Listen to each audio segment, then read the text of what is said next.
I think it's, other than the tuner, it's probably the most important piece of equipment that you should have is a metronome. The metronome is really going to get your life together.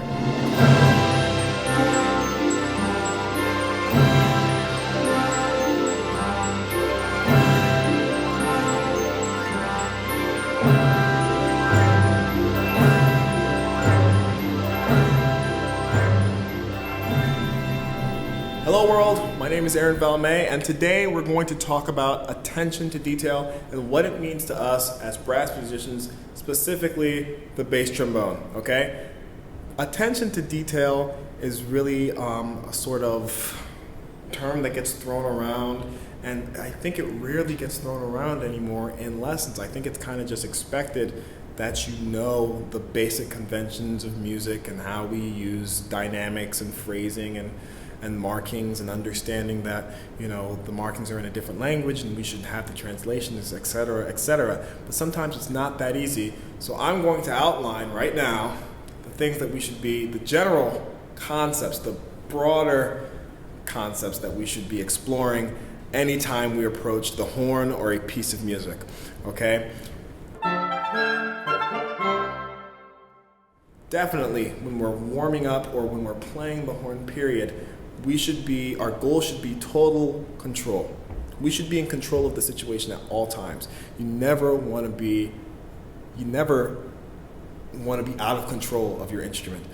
That's not a good position to be in, and it's never good in a performance situation. It's really not good in a practice room situation either, because if you practice like you're out of control, when you perform, you can bet your bottom dollar that you're not going to get the control that you need.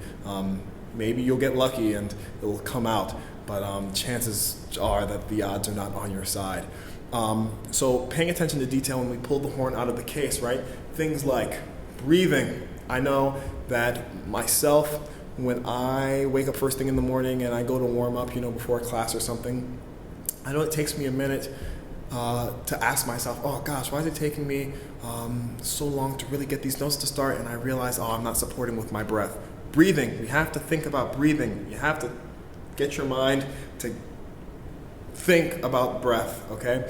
Articulations, getting a clear ta, da, la, fa, whatever articulation that you use, getting it clear, getting it precise, and getting it in time. Your best friend for helping you get things in time and getting things precise is a metronome.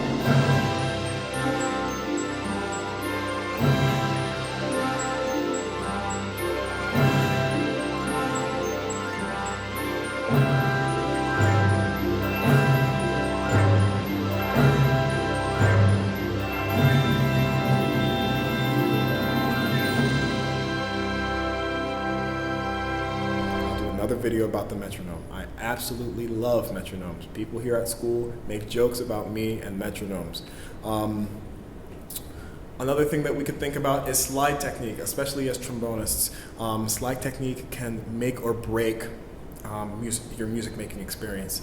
In order to make music effectively, you should have a piece of equipment that moves effortlessly, and you should take advantage of the effortlessness and move quickly to every position at the last moment, right?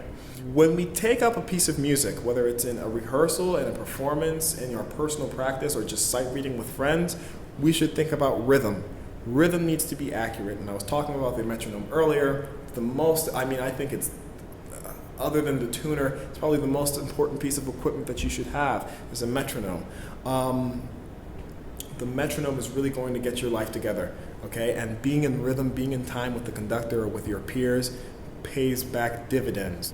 The right note at the wrong time is always the wrong note. Pitch, obviously, you want to play the right notes. Dynamics and phrasing. You don't want to barrel through a pianissimo in a symphony or in a brass chorale. It doesn't look good, and especially as bass trombonists, we get a bad rap as it is for playing loud. We have to be musically sensitive. Our peers up in the strings and the woodwinds have a more developed repertory as far as solo and chamber works go. So it's often the case that they have more experience playing in sensitive situations and are just tuned to play more musically. And that doesn't have to be the case at all. As brass players, we are obligated to be musicians. We are musicians, and we should absolutely pay attention to every marking on the page. That also falls into translations. I have a great red book that I'll put a link in the description below for A to Z musical terms that I carry around with me all the time. I annoy my friends with it. Whenever there's some German or some Italian or French that I don't know, I pull out the book, and chances are it's in that book. It's a great book, and we should have it across the board because we should understand the directions to us as musicians. Okay, so those are a few ideas on attention to detail. For playing, articulation, breathing, style, slide technique. For music, understanding the rhythm, understanding the pitch and how to execute the pitch, listening actively and knowing where we are in the chord and not playing against the group but playing with the group, or in the case of a solo situation, not against the pianist but with the pianist leading the accompaniment, and in an absolute solo situation, being in tune with yourself, right? So these are some things that you should definitely consider paying attention to. I'll put a link into the A to Z musical terms below, and have a great week, guys. Hope to see you soon. Thanks for watching.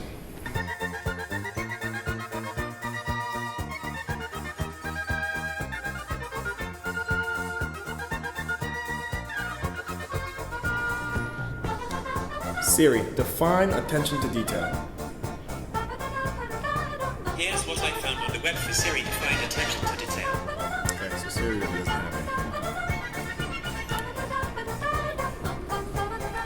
And it's really important as a technical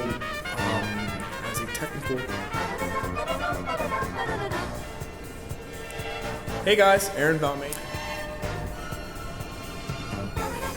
We can begin to really manipulate the tone, color, and you can get the full range of abilities on the bass trombone. And that's when it's fun.